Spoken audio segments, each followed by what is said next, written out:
नमस्कार. आपण उद्या जी बँक निफ्टी एक्सपायरी आहे त्याबद्दल आज पाहणार आहोत की मार्केटमध्ये उद्या काय होऊ शकतं. तर पाहायला गेलं तर उद्यासाठी काय वाचलेलंच नाही. आज जर बघितलं असेल तर मार्केटनं खूप मोठी मुवमेंट केलेली आहे.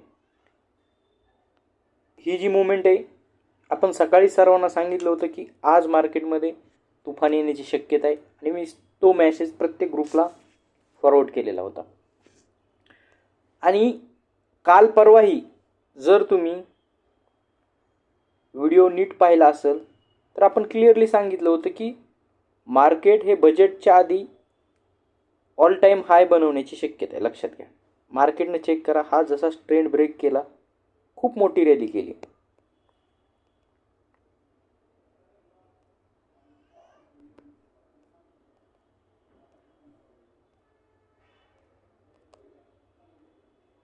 हा जो ट्रेंड चालू होता मार्केटमध्ये, हा जो ट्रेंड ब्रेक केला मार्केटनं आणि मार्केटनं तुफान अशी रॅली केली. लगभग आज तुम्ही जर बघितलं मार्केटनं तर 1000 पॉईंटची रॅली केलेली बँक निफ्टीनं.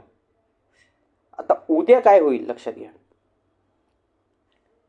आपण जर याच्या आधीचे व्हिडिओ बघितले असतील माझे बँक निफ्टीचे, तर आपण बँक निफ्टीचं 53,000चं टार्गेट दिलेलं आहे की बँक निफ्टी खूप सारे लोक याच्यामध्ये किती हाय जाणार, हाय पुटचा वेट करत आहेत. पण लक्षात ठेवा, मार्केट पुटमध्ये तेव्हाच चालेल की जेव्हा तुम्ही सर्वजण आता पॉझिटिव्ह होताल की नाही आता 55 जाईल, 57 जाईल, तेव्हा मार्केट रिव्हर्स येईल. एक 2-4 हजार पॉईंटचं करेक्शन तेव्हा होईल. परंतु सध्याला जर बघितलं तर 53,000 ते 53,700 बँक निफ्टीचे टार्गेट दिसत आहेत. आता उद्यासाठी जर बघितलं गेलं तर तुम्हाला अजून हा जो एरिया दिसतो 51,600 आणि 51,900 यामध्ये सपोर्टिंग एरिया बनतोय की जे की पाठीमागल्या 3-4 दिवस मार्केट ज्या ठिकाणी होल्ड होत होतं. हा एरिया अजून मार्केटला सपोर्टिव्ह एरिया बनतोय. वरती 53,000 ते 53,700 बँक निफ्टीमध्ये टार्गेट दिसत आहे. उद्या एक्सपायरी लक्षात घ्या. मोठी मुवमेंट होऊन गेलेली. मार्केट उद्या एक तर प्रीमियम खाऊ शकतं, नाही तर एक रेंज बाउंड करू शकतं. त्यामुळं मार्केटमध्ये जपून प्ले करा. जर आपण बघितले दुसरेही कॉल, आपण 1-2 कॉल तुम्हाला सांगितले होते पाठीमागल्या काळामध्ये. एक आहे त्यातला बजाज फायनान्स,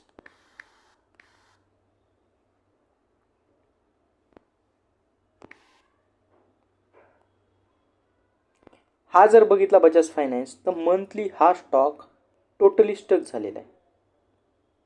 टोटल स्टक आहे. आणि दुसरी गोष्ट, या बजाज फायनान्सनं या रेंजमध्ये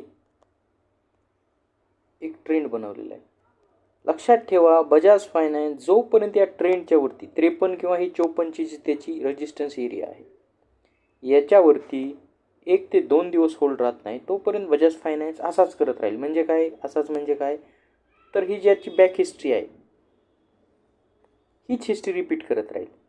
परंतु लक्षात घ्या, जेव्हा बजाज फायनान्स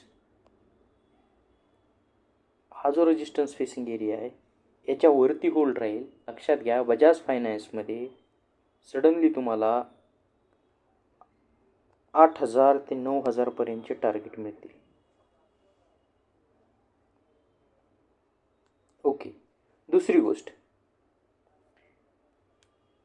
निफ्टीनं काय केलंय चेक करा. लगभग निफ्टीनं बी आज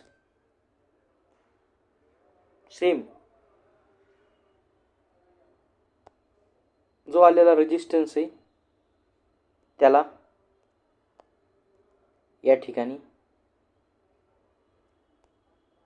रेजिस्टन्स करायचं काम केलेलं आहे. परंतु जेव्हाही निफ्टी, लक्षात घ्या, जेव्हाही निफ्टी 23,800च्या वरती होल्ड राहील, हा मंथलीच्या आवरली चार्ट आहे, लगभग 15 ते 20 मिनिट.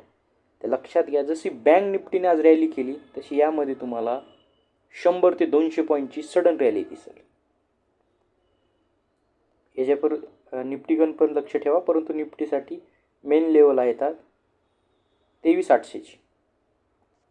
आज एक्सपायरी होती, आपण क्लिअरली लेवल सांगितली तुम्हाला.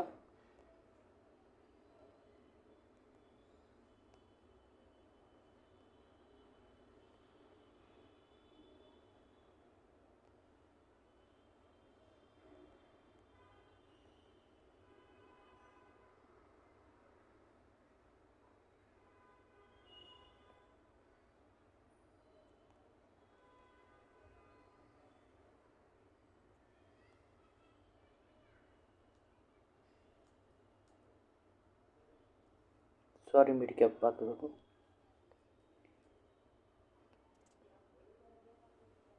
Finance Nifty.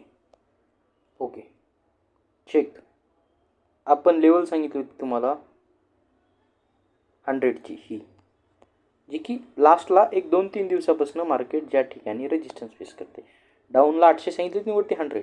चेक करा, जशीच लेवल ब्रेक केली तुम्हाला लगभग 577 हाय तो सोडा, लगभग 400 पॉईंटची रॅली भेटली. आपण यात 20 रुपयाला काही कॉल दिलेला होता एक, त्याने ॲट द एंड 320 ते 325 रुपयाचा हाय मारला. म्हणून लक्षात ठेवा, मार्केटमध्ये बॅक हिस्ट्री काय हीच मॅक्सिमम भविष्यामध्ये इफेक्ट करते.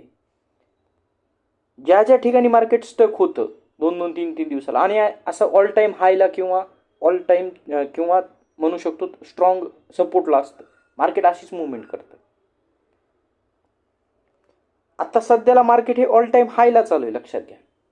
त्यामुळं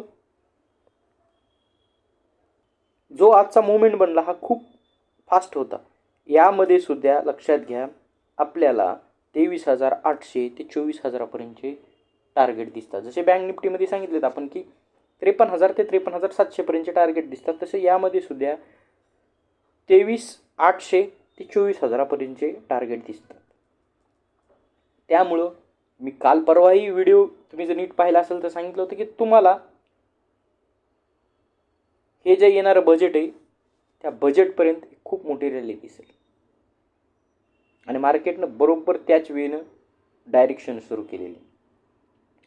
त्यामुळे प्रत्येक जणानं मार्केटमध्ये शिकण्याचा प्रयत्न करा. स्वतःहून कुठं यूट्यूबला खूप सारे व्हिडिओ आहेत, यूट्यूब बघा, तुम्हाला ज्या ठिकाणी पाहणं होईल तिथूनच शिकण्याचा प्रयत्न करा. परंतु मार्केटमध्ये स्वतःला वैयक्तिक नॉलेज असल्याशिवाय काहीही बेनिफिट मिळणार नाही, काहीही बेनिफिट मिळणार नाही. आज सकाळीही मी क्लिअर मेसेज टाकलेला होता की आज आपल्याला एक 700 पॉईंटची रॅली दिसत आहे. किती जणांनी त्याचा बेनिफिट घेतला असेल? ज्याला समजतंय त्यानं घेतला असेल, ज्याला कळतच नाही त्यानं बिलकुल घेतला नसेल. त्यामुळे लक्षात ठेवा, प्रत्येकानं जरा जरा शिकण्याचा प्रयत्न करा. कुठूनही शिका तुम्ही, परंतु शिका. हे जेही आपण व्हिडिओ टाकत असतो हे फक्त आणि फक्त लर्निंग पर्पज असतात. तुम्हाला यातनं समजावा चार्ट कसा चालतो, चार्ट कसा वर्क करतो, सपोर्ट रेजिस्टन्स काय असतं त्यासाठी. व्हिडिओ जर आवडत असतील तर नक्की आपल्या चॅनलला सबस्क्राईब करा, शेअर करा. आणि तुम्हाला कसे व्हिडिओ आवडतील बघायला, कुठले स्टॉकचे व्हिडिओ आवडतील का, होल्डिंग, लॉंग टर्म, प्रत्येकाने कमेंट करून सांगा. आपण तसे व्हिडिओ बनवण्याचा प्रयत्न करू. थँक्यू.